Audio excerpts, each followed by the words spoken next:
guys, KO here. Welcome to Turmeric and Tequila, where we are working to inspire positive, radical social evolution by uniting mission-driven humans. I'm excited today because we're going to be talking about all things influencers, brand ambassador, and their impact. We're going to be breaking down and discussing the 2022 Influencer Marketing Impact Report, how commerce, video content, and platform use are driving the practice of influencer marketing. I have a huge announcement at the end of this podcast. Be ready, stay until the end. This really talks about why influencers are so important, why they're so impactful, how our consumers are more conscious than ever. And so if you are an aspiring influencer, if you are a company looking to build an ambassador influencer program, or if you are looking to get a high-level job in the influencer space, coordinating influencer programs or what have you, this is a conversation for you to listen in and dig in on why this is such an evolving space and such an impactful space, because it is the marketing of the right now and of the future. So enjoy this conversation. Listen to our announcement at the end, and be sure to check us out wherever you get your podcasts and look for the video on YouTube. Cheers. Welcome to Turmeric and Tequila with your host, Kristen Olson. Questioning a better way, one gracefully disruptive conversation at a time.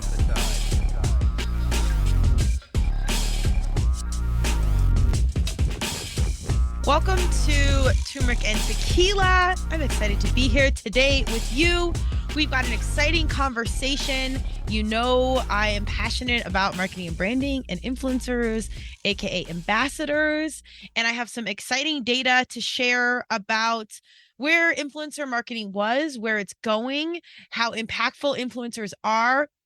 I'm always seeking out good data that can show this and prove it, because I'm so passionate about companies aligning with the right voices, and through that they can reverberate their message. It's so much bigger than sales and just creating and chasing that bottom line. It's about making money, of course, but uniting mission-driven humans with mission-driven companies, and then collectively we've got better companies doing better things, and that can go all the way up the chain to social and racial justice, things in our political system, big food and big pharma. Like, if we can get the money, we can get the power, as Lauryn Hill says. I quote that on many of my podcasts. It's true. So it's so much bigger than just getting influencers and companies together and then making money. It's really about positive, radical social change, which is Turmeric and Tequila, why we're here. So I'm excited. We're going to jump in, and then I have an exciting announcement at the end of this that has been a long time in the making, but it's finally here. So we're going to talk about it. But this is the 2022 Influencer Marketing Impact Report. It's coming from Traackr. This is a great report. They're big in the influencer industry, and their ability to really put their data together. This is their, I guess, disclaimer information. This report is produced by Traackr, the data-driven influencer marketing platform. We were founded over 10 years ago with the aim of understanding the impact that people and their social content have online. Today, we power influencer marketing programs for the world's largest and fastest growing brands. Traackr has hubs in New York City, San Francisco, Boston, London, Paris, Singapore. You can see them at traackr.com. We'll post this information, but it's really great. These guys do a really great job of pulling data together. I mean, they're essentially, I guess, competitors, quote, air quotes if you're not watching some video, of KO Alliance, but Mindset Abundance. I actually love working with larger companies and seeing how they do things, or if they outsource us to do, different kinds of projects that we specialize in. I love it. So I love leaning in and highlighting what they're doing, what they have going on, and then the data they put together for everybody really to share and understand. And I know you can hear me talk about, influencers are great all day long, and this is why it's so good. But when you have hardcore data to fall back on, it just makes everybody sleep better at night, especially my future clients. So we're going to dive into this. So let's go. They jump in right away with influencer marketing investments are expected to grow to $5 billion next year in the US alone. But given the constant evolution of social and creator ecosystems, what is the most impactful way to put these investments to use? How can they make sure that they're investing in the right social platforms, brand initiatives, and influencer strategies? Traackr 2022 Influencer Marketing Impact Report analyzes survey data from 1,000 Gen Zers and millennials to better understand how influencers, content, and social platforms have shifted consumer behavior. This report also provides a snapshot of brand budgets, team structures, and influencer marketing strategies via survey data from 500 US-based marketers. So this is awesome. You can see this from three different angles. And I hope if you are an aspiring influencer, this is data you got to know. If you're a company that's thinking about building out an influencer program, which you absolutely should be, regardless of what you are, from podcasts to big, huge financial companies to consumer packaged goods, everyone should have an influencer program in some capacity. It's absolutely the most cost and time effective way to market, but it's a way to demonstrate trust. And this study further shows how important that is and how consumers are purchasing. But this is going to kind of unpack why you should be doing all these things. And then it gives good examples of what different platforms are doing what are most impactful. So lots of good golden gems in this. Platforms and content. YouTube makes a comeback. The influx of social platforms has undoubtedly benefited influencers and brands alike. However, many are still unsure which platforms to be most effective in reaching their audiences. When asked which social platforms they use most regularly, at least once a week, consumers ranked YouTube number 1, with Instagram coming in second, Facebook third, TikTok fourth, and Snapchat fifth. Reddit and Pinterest nearly tied for 6th, with Twitter trailing in 7th place. Meanwhile, marketers responded that they use Facebook the most for influencer marketing, 68%, followed by Instagram, 63%, and YouTube, 48%. Does this mean that marketers should rethink their strategies to align with these consumer report preferences? And they actually asked an expert, and I'm going to read that quote. This is really interesting. YouTube has come number 1, and I absolutely think this is generational. You can kind of see, TikTok or Instagram, was kind of the buzz, or initially Facebook was the buzz, and then it started to get more and more mature or older audiences. TikTok and Instagram started to take off, and both of them were thriving off video, which YouTube was doing first. So then YouTube has really become the source of information or place where you go to like YouTube University to figure out how to do anything. And now they've introduced shorts, which are like mini clips, if you don't know, to compete with Instagram and TikTok. So all these guys are kind of, trying to keep up with one another, but video by far is really taking over. And that's how, our millennials, our Gen Zers, but really everybody is consuming their information. As a marketing professional, they say, what do you pick, which platform is most desirable or most fitting for your audience or product? Absolutely. Obviously, I always suggest you do all of them if you have the budget and bandwidth. But if not, I always say you do 1 or 2 of them very, very well. That's if you're a company, if you're an individual influencer, if you're just doing it for yourself, do 1 or 2 of them really well. But if you can, do all of them. But if you're marketing, 100% figure out what your demographic is and where that demographic fits the best in these different platforms: YouTube, Instagram, Facebook, TikTok, Snapchat. And this study is available. I'll put the link up. I think you do have to download it, but these are really great things. You can look at the percentages of millennials versus Gen Z.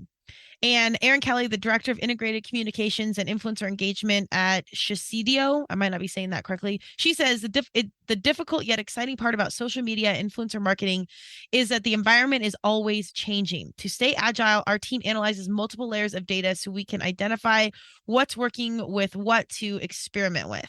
The data-driven approach gave us a clear focus for YouTube in the coming year: create long-form educational content that will build credibility amongst beauty enthusiasts. So this is about the beauty market specifically, but they are doing data and a constant analysis because the landscape is changing all the time. So if you are in the influencer space or your company is doing marketing around influencers, you have to know that you've got to keep your finger on the pulse of what's going on because it's changing at all times. But the good news is you can maneuver your plan. If you've got humans, ambassadors in real life, it's a matter of communication. It's not this hard-driven strategy of like, we've got, $10 million going to commercials for X, Y, and Z for the next 6 months. You got people, so you can audible and work with them and have real conversation and evolve with them as the landscape evolves. Just another reason why working with humans is amazing.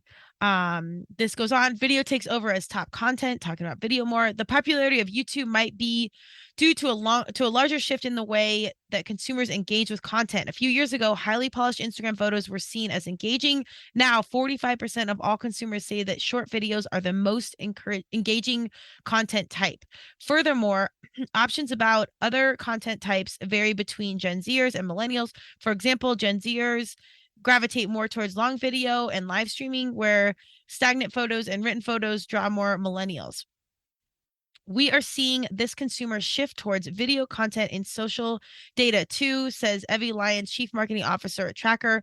Over the past year, certain categories of influencers influencer content have seen decreases in likes and comments, but stark increases in video views. We think this is because consumers are more likely to show interest in video content by simply watching or rewatching the post instead of clicking or commenting. So this is interesting. We are millennials or Gen Zers. I don't know. I'm not sure which one. I know the birth date's constantly moving, but whatever one of those I do or don't fall into, we are watching video more and it's quicker, it's digestible. So we actually have to kind of do less. Like if you're looking at a photo, it's stagnant and then you go to comment it. To me, my version is there's a couple more steps there versus if you've got content, a video content, and you're positioning value in that. So here's how to do something or do this or whatever, like the TikTok, the three bubbles, and then someone's pointing at it or something. There's content of value. So now, and YouTube is YouTube University, putting out content of value has seemed to be a continued growing and increasing theme of importance as time goes on. So it's not just like basic content anymore. We actually have to be out here doing something, saying something, providing value to our listeners and consumers. Content preference by generation. Millennials are 3% more likely to find stagnant photos more engaging than Gen Z, 5% more likely to find written posts more engaging than Gen Z. Gen Zers are 8% more likely to find long videos more engaging than millennials, 3% more likely to find live streaming more engaging than millennials. So this is kind of what the beginning of the data said, where you're literally putting your marketing towards your specific audience. You can even see between millennials and Gen Zers how these little different for like short form versus long form content can really make a difference. So you really obviously want to know your target market. I still say if you have the budget and bandwidth to do both, do, but be intentional with that content, how you're marketing it, and like maybe the key messaging changes, for the different generational situation, whatever. Social commerce and purchase behavior. Now, this is the one I'm excited about because it's talking about our consumers and it's talking about how this consumer is way more conscious, way more aware of their choice point, and just doing things with more intention. This is what our world needs. Meta, which owns Facebook and Instagram. If you don't know who they are, dig in. It's Facebook and Instagram owners. Meta ranked as top choice for social commerce. Social media is no longer just a place to consume content. It's now a place to shop. Consumers can discover, evaluate, and purchase products in the blink of an eye.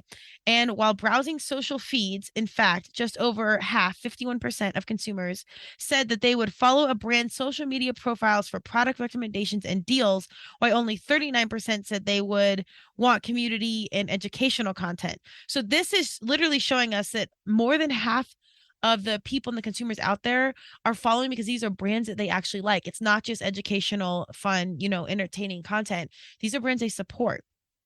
This is a big deal in the marketing world. That being said, folks appear to have specific preferences for what social platforms they use for purchasing products. While consumers had selected YouTube as their most used platform, they ranked Instagram and Facebook at the top platforms for purchasing products. So number 1, Facebook, number 2, Instagram, number 3, YouTube, number 4, TikTok, and number 5, Pinterest. This I found interesting as an individual because when you think what's marketing to you, for me, it's usually, I'm not on Facebook a ton. I am for my business, but personally not that much. I just kind of let my Instagram feed populate my Facebook feed. But when I shopping something or, universe records what I'm saying and it happens to pop up on one of my feeds because everyone's listening, I have certainly purchased. I kind of avoid that now because I know the data is being recorded somewhere and it's creepy. But anytime I bought something, it's popped up on my Facebook or Instagram ads. When you think about that, that makes sense. It's very interesting that YouTube is used so differently. But in my personal use, like if I'm on YouTube, do I ever see the ads? Or if I do see the ads, do I click on them? I don't. So I don't really know why that is, but I do think people have gotten more comfortable purchasing off Instagram and Facebook. So I think companies are doing a good job. They're nailing their marketing. They're nailing their demographic. They're buying the right data from someone somewhere. So it's working. So if you're out there, seeking social commerce, that means to sell online, Facebook and Instagram are probably your go-tos. Always dig in where you can, but that's, this 10,000 foot view is telling you. Consumers show appetite for lifestyle products. This is another major point. Consumers also prefer to buy certain types of products on social media. 49% said that they are more likely to buy fashion products, while 44% said beauty and personal care, and 40% said electronics. However, this ranking changed slightly when indexed against the top platforms used for social commerce. See below. Different generations also reported distinct differences. Millennials were 10% more likely to buy home goods, 7% more likely to buy health and wellness products than Gen Z. Top purchase types that consumers are likely to purchase on social media: fashion, number one; beauty and personal care, number two; electronics, number three; home goods, number four; and number five, health and wellness. Again, apply this to your own world just to see where this fits, and usually the statistics make sense. It's funny because back in the day, people were like, I don't want to buy online because I can't try it on, and now most people are buying their fashion online, and to me, that's harder to make it work as a consumer than electronics or home goods. Like the couch is probably going to fit in the room. I don't know if these pants are going to fit. So that, to me, that's personally interesting that more and more we're buying fashion off there. And I have to say, I've done that more just out of convenience, and I've been super happy with the way things have fit, the process. So I think, again, companies are just doing a better job of letting you try on kind of digitally or really breaking down details. They're getting in there. It just makes the shopping experience so much easier. The malls, I don't know what you're going to do long-term malls, but I'm curious to see how this shakes out. Top product types by preferred social media platforms: Instagram, Facebook. Fashion was number one. Beauty and personal care was number two. Electronics, number three. Electronics was number one. Food and beverage, number two. Fashion, number three. TikTok, fashion was number one. Beauty and personal care, number two. Number two. And food and beverage, number three. Pinterest, fashion, number one. Beauty and personal care, number two. Health and wellness, number three. So they're all kind of close. Fashion was at the top of all of them except YouTube. Electronics was top number one. And everything I've used for YouTube, I've gone, how do I use this microphone? How do I use this video camera? Whatever. So that kind of makes, again, personal sense. Always apply it to your personal world just to see if these studies make sense. Because even though it's, one person, one stat, if it makes sense in your world, it just makes this a little bit more valid and a little bit easier to connect to. Influencers drive purchases. This is another major highlight, and why KO Alliance, we are so excited about what we get to do in working with people and brands.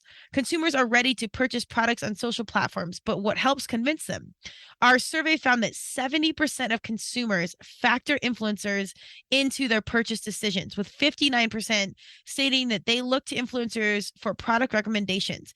Brands already seem to know this and are ramping up activity. A Traackr analysis of 40,371 influencers content revealed that the number of sponsored posts have increased by 23% year over year, June 2020 to 2021 versus June 2021 to May 2022. 70%. So that's repeating the stats. 70% of consumers are more likely to buy a product from a brand that work with an influencer that they know and trust. 59% of consumers are at least somewhat likely to purchase a product because it was recommended by an influencer. 23% increase in influencer posts marked as sponsored. This is extraordinary. 70% of consumers are more likely to buy something from someone they trust.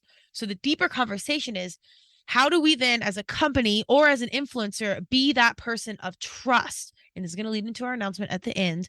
But this is great. Companies, you have to spend time recruiting the right, authentic, truly aligned ambassadors to represent you so your audience can trust them. And influencers as individuals, or if you're an aspiring influencer and ambassador, you've got to work with companies that you authentically support and that you actually like and that you love, and that people can trust at your word. So it doesn't serve you to just take money from whoever.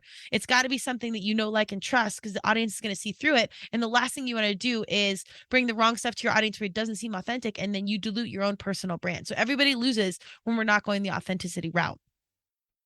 Product quality remains top consideration, but purpose raises value. This is new, even in 2022, or it's continuing to get bigger. We talk a lot about the Edelman study that came out, I think, 1 or 2 years ago, of how they just showed of the long-winded study was fabulous. We can put that link up. But basically, that people are purchasing companies based on their trust more than they love the product or whatever. So they're going with trust, values, mission. All this is playing into the consumer's decision more and more than ever. So all the more reason you've got to be working and operating and running your company with your mission-driven core values, heart-centered compass, like all the things we thought were fluff before. It's got to be real, and you got to be doing something bigger. Otherwise, you're going to lose out to the companies that are. And ambassadors, the same thing. In addition to influencers, our survey found that certain brand product qualities play a big role in purchase decisions. Consumers said that product quality was the most important factor, followed by sustainability and affordable prices. In addition, 67% of consumers said that corporate social responsibility initiatives are either somewhat or very important in their decision to purchase from a specific brand. Further, 66% of consumers are willing to pay a higher price for a product made by a brand that aligns with their values. I will say this again. 66% of consumers are willing to pay a higher price for a product made by a brand that aligns with their values. So here we have old school Walmart crushing the game with their EDLP, everyday low price. That's fine. It speaks to a demographic. And now there's a whole other demographic out there that is shopping brands that align with their core values. This is so magical and so intentional. And there's so much opportunity to disrupt what's going on, all the things we need to do. If we're buying from companies with this intentional situation or they're giving back to different causes, we're elevating these companies to the next level, and they can further disrupt some of these systems that are in play that are outdated and need to be gone. And in turn, we're not only, having an economic ecosystem here, we're doing and we're facilitating other things for the greater good, nonprofits, activations, sustainability, environmental stuff, social conversation, all these. We're just impacting things on a larger level. So the consumer is savvier than ever. You need to get these right influencers. This statement is reflected in the types of brands that have emerged over the past few years. In the beauty industry, specifically, brands like Rare Beauty and Thrive Cosmetics have gained popularity due to their strong missions and value-driven initiatives. So if you are a human out there or a company out there your company's already about your core values and your missions or what have you, put it on blast. Let the people know. Be transparent. They're going to find out anyways, but it serves you. It's to your advantage to highlight your core values, to say why you started your company. Maybe it's crackers that are gluten-free because your kid can eat gluten or whatever, or you want to save the earth, so you're using sustainable packaging. Whatever. This is the day and age where you're talking about this stuff. And not only is you talking about it, consumers are listening and then purchasing because of it. So get out there. We have more mission-driven companies doing things the right way than ever. So now is the time. If you always wanted to start a company because of these mission, vision, values, whatever, this is the time. Top reasons for purchasing products ranked by all consumers. Number 1, product quality. Number 2, sustainability. Number 3, affordable price. Sustainability above affordable price is insane. That's so amazing. If you're in marketing and branding, you get it and and even if not, as a consumer, if you're thinking, I'm actually going to just spend $2 more for this more expensive thing, but I know it goes to a good place. We are practicing kindness and gratitude and intentionality on such a larger level, maybe not even coherently, but it's such a bigger deal, and there's just higher vibrations happening. I won't go too deep into the woo, but some graceful disruptions happening all the way around in these small decisions. 68% of consumers are willing to pay a higher price for a product made by a brand that aligns with their values. We said that a couple times before. We're saying it again. It's huge. As brand champions, it is our responsibility to bring social purpose to our communities. Now more than ever, brands should be considering how to bring their audience together and examine the social impact they can truly have. This is something Thrive Cosmetics has always stood for. Our mission to be bigger than beauty is behind all that we do, and we make sure our customers know that. That's from Tiffany D. Carter. She's the Vice President of Integrated Marketing at Thrive Cosmetics. That's what's up. They're putting it out there. There's so many brands that are doing it, and there's so many consumers consuming because of it. So the next layer of that is getting your ambassadors, your influencers, the ones that bleed it, to get in it so they can even further trust the mission, but further trust the human and further align with this cosmetic industry or Thrive Cosmetics, the group. And then from that, you have community. We talk a lot about that on KO Alliance and on the podcast. It's not just about sales. You're aligning mission-driven humans through your product and services, and you're facilitating community. Huge. Influencer marketing strategies. Investment in influencer marketing grows. Influencers are key in facilitating certain consumer behaviors. So how are brands reacting? According to our survey, 68% of marketers have relatively young influencer marketing programs, 1 to 4 years old, in their organizations. Despite the relatively new programs, budgets are sizable. 51% of marketers say that they spend between $50K and $500K per year, and 15% reported they spend $1 million plus. So these are young marketing initiatives, 1 to 4 years, brand ambassador, influencer programs, and yet they're spending, $1 million, $50,000 to $1 million plus. Why? Because it's working. So if you've got these mission-driven companies, you're using mission-driven humans, your ambassadors or influencers, to facilitate that gospel, we are putting out this elevated energy, consciousness, products, ecosystem into the everyday arena of our consumers. Everything is leveling up. However, there still seems to be a debate about where the practice of influencer marketing should sit within an organization. Generally, larger companies, 51 to 1,000 employees, feel influencer marketing should be handled by social digital teams, while smaller organizations, 50 employees or less, say it should sit with brand marketing. How long has your organization had an influencer marketing program? And then it kind of just shows 1 to 4 years, and it's 1 year is 12%, 1 to 2 years is 37%, 3 to 4 years is 30%, and less than 4 years is 20%. So, or more than 4 years.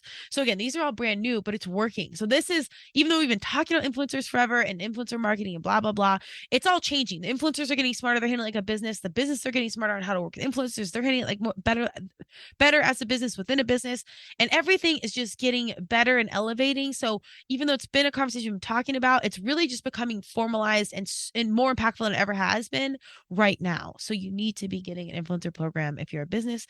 And if you're out there aspiring to be an influencer, now's the time, especially if you're a core value, mission-driven human. Find the companies you love.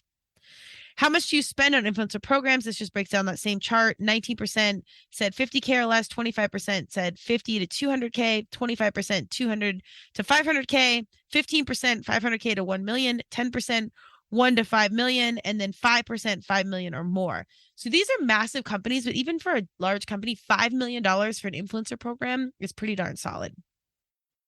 Large and small influencer programs make an impact. So a major key piece here, doesn't matter how big or small your company is, you can customize your program accordingly, but regardless, it is impactful. Regardless of the longevity or size of influencer marketing programs, surveyed marketers still report that this channel is extremely effective. More than half of marketers, 54%, stated that influencer marketing has successfully increased brand awareness, and even more significantly, 82% acknowledged its impact in driving sales. 82%. I'm going to read these stats again.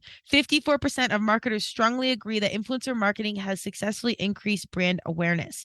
82% of marketers of marketers at least somewhat agree that influencer marketing has successfully driven sales. Strategy breakdown influencers into tiers.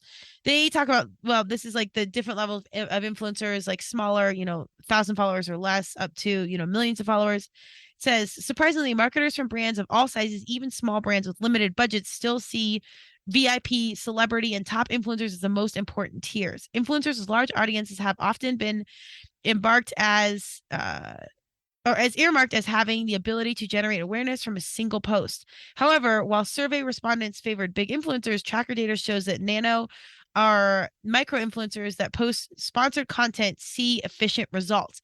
This is huge. We've talked about this with KO Alliance and on Turmeric and Tequila quite a bit, where if you've got, the Kim Kardashians and these guys, yes, they're going to get thousands of views and likes, or maybe millions, and they'll see it. So their posts are powerful. However, when you have that influencer that has a million branding signs in their yard, it's hard to see past who they're supporting and who they love. There's so many companies they're working with. When you have like a nano or micro influencer, smaller followings, they might have 1 or 2 partners, or maybe just one, and they talk about it and they bleed it and whatever.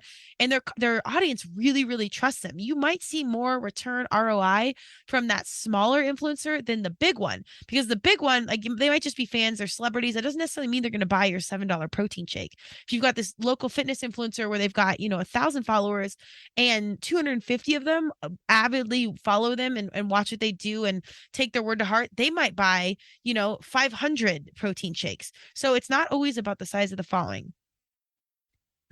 Paid collaborations trends year over year. So this is June 2020 to May 2021 versus June 2021 to May 2022. The nano influencers, that's 1,000 followers. Influencers are 83%, posts 91%, video views 83%, Macro or micro influencers, that's 10,000 plus followers, 45% influencers, 69% posts, and 512% video views. Mids, it kind of just breaks down. And obviously, the bigger they get, the VIP, so that's 5 million followers or more. Influencers are 18%, posts are 15%, video views 1%. So just like picking out the right social media platform for your product and service, you want to find the correct influencer. Again, before the numbers, please go after core values and authenticity. That's what this whole study states in the beginning. But then from there, find the right influencer that has the right following, numbers, audience, authenticity, the way they engage. Like really dig into it outside of just the number of followers. Do not underestimate the power of smaller influencers. At Image Skincare, estheticians have always been part of our foundation. Not only is our founder, Jana Ronert, an esthetician, we partner with these skin pros to drive growth for our social and e-commerce platforms and have seen incredible results. Even though our estheticians are micro and mid-tier influencers, they drove over 60% of the share of voice, EMV, in the past year. We have also seen higher revenue on average, though estheticians discount codes than other non-professionals. In fact, our top performing esthetician partner is driving ROAS of 27 years to date. So that's from Linda Papawaitach. I'm sorry, I did not say that name correctly. Director of social media influencer and PR at Image Skincare. My good friend Ashley, she's been on Turmeric and Tequila. She's an esthetician and business professional. She partners with them. I use some of their stuff because she recommended it. They're phenomenal. And I remember telling her, I'm like, I think that's so cool. They make it so accessible for estheticians to align with them. And what a great business idea, because then you've got professionals in the game that are literally professionals in it, reverberating their gospel and using their products. That's a win-win. Strategy breakdown, partnership types. When asked about partnership types, marketers stated that frequent gifting or product seeding is an important strategy. 37% of marketers reported that seeding gifted products on a quarterly basis, while 34% said they do it on a monthly basis. Even more surprising, marketers reported that partnerships are fairly short-lived. 30% of marketers said they typically sign 3 to 6 month contracts with influencers, and 27% said they typically sign contracts for less than 3 months. These numbers did not stay consistent between in-house and external agencies. 12% of marketers from PR communication agencies were more likely to report signing single post contracts with influencers. So this is interesting. Back in the day, it was very high turnover. You're kind of paying per post. You're doing that. KO Alliance and what we do, we really do work to facilitate long-term mutually beneficial relationships. So that's what the companies in between the ambassadors or the influencers, we want you sticking around. We want you guys to develop something real, to continue to build and grow your relationship, not only because it's better for the communication and the deal set up between the two, but then the audience gets to see how truly aligned with the companies or the influencers that you are for the long term. And that just shows credibility. It shows authenticity, and it shows that you're not just, doing a pay per post quick time situation. You're really finding out people out that bleed it, and you're facilitating this relationship for the long term. It just creates that value and that connection even more. Average length of influencer contracts, it just says 16% one time, 27% 3 months or less, 30% 3 to 6 months, and then 18% 6 months. So it sounds like the sweet spot is 3 to 6 months. That makes sense. Again, we try and do at least 1 year or longer. We really want to set it up, and I feel like we take a lot of time to do in the recruiting and get the right people. So it is long term. So we spend a lot more time on the front end. So then on the back end, when we're off and running and the partnership is aligned, it stays in place and it stays for much longer. So we're doing that initial process actually less. Nurturing long-term partnerships with influencers leads to greater impact overall for the brand, said Holly Jackson, Global Director of Professional Services at Traackr. When consumers can tell that there is a genuine long-term relationship between an influencer they trust and a brand, it increases the chance a consumer will act on their recommendations. We will also see how longer-term partnerships create more opportunities for spontaneous content between campaigns, which also drives awareness and consideration.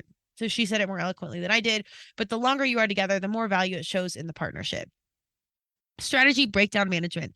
An influencer marketing programs mature and marketers look to scale. One of the biggest roadblocks has always been measurement. However, this is no longer due to the lack of data, but to the lack of coordination and transparency. An aggregation of all marketer responses ranked engagements as the most important metric to track, followed by sales.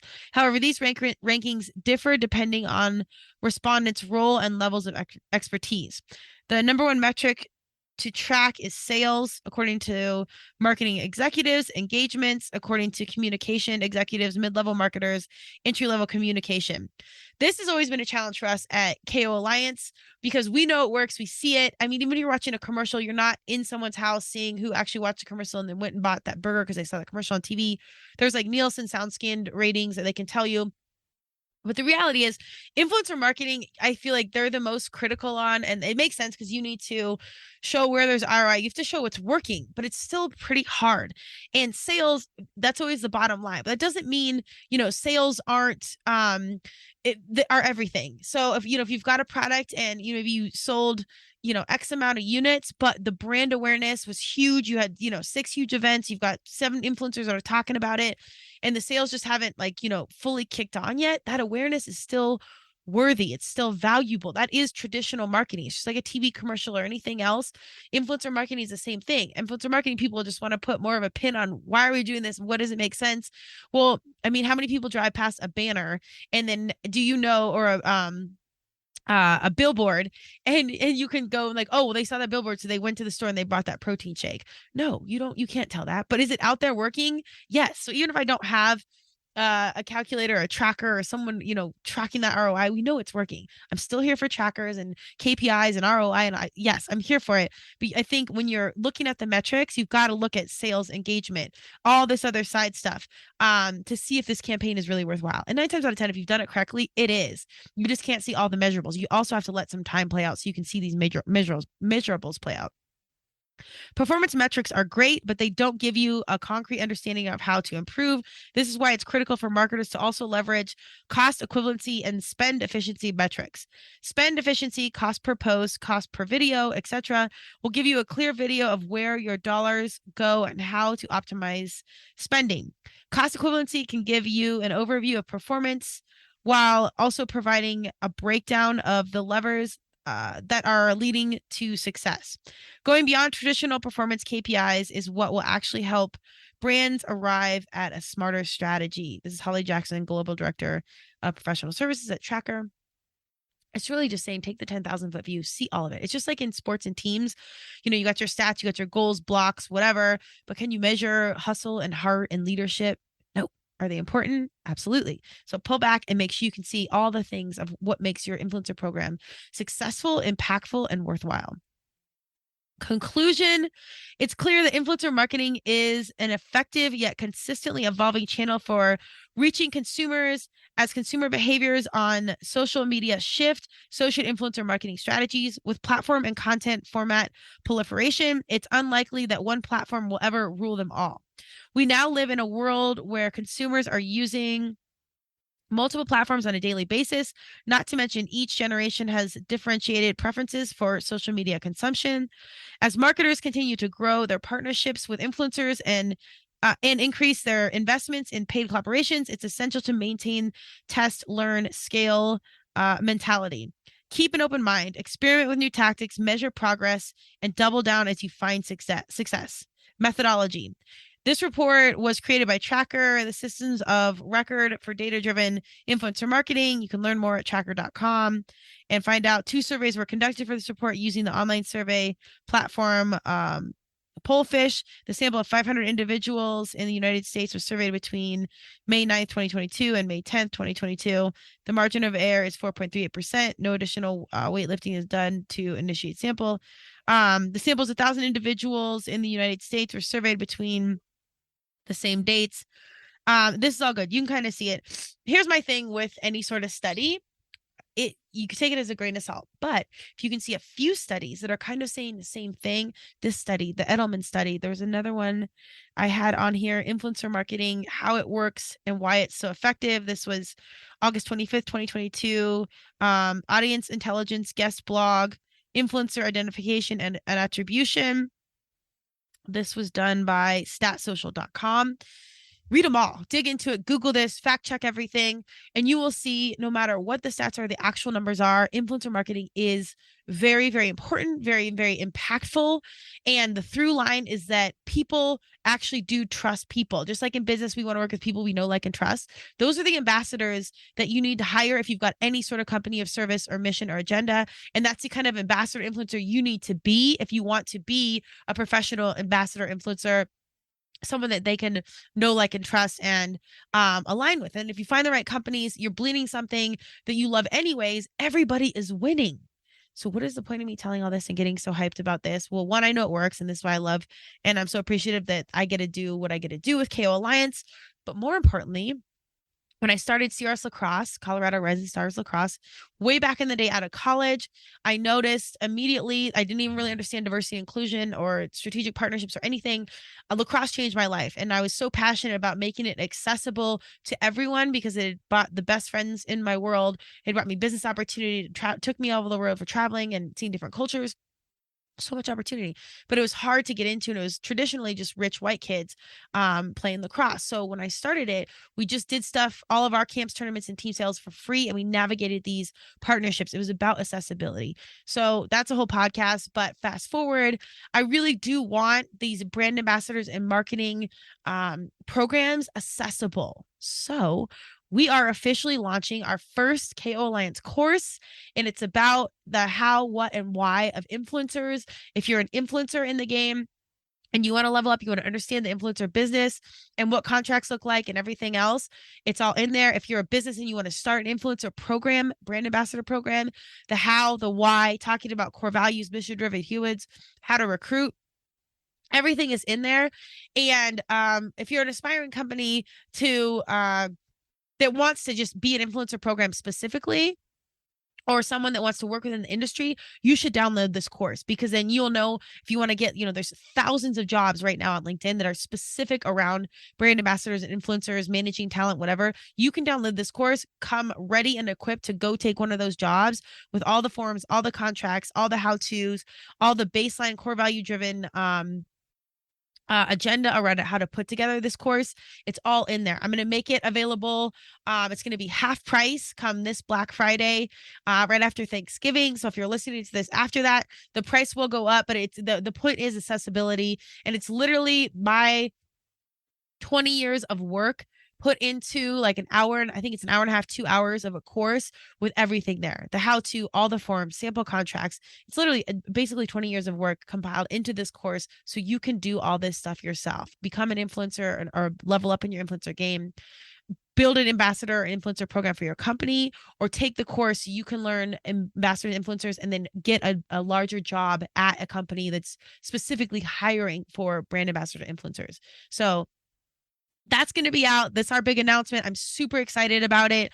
It's quick, it's raw, it's to the point, it's super affordable, and I packed as much value in there as I could so we can really get the right people, mission-driven humans, mission-driven ambassadors, mission-driven companies all together, so we are collectively working towards the greater good to disrupt some of these bigger traditional systems, but also just level up the game of our leaders and our influencers out there that do have a voice and have impact, and our companies that are, doing things the right way. Let's get them on the next level and be seen so more people purchase from them, and all this intentionality just grows and builds as we get the like-minded humans together, gracefully disrupting things out here. So thank you for bearing with me today. I have a cold. I know it's brutal.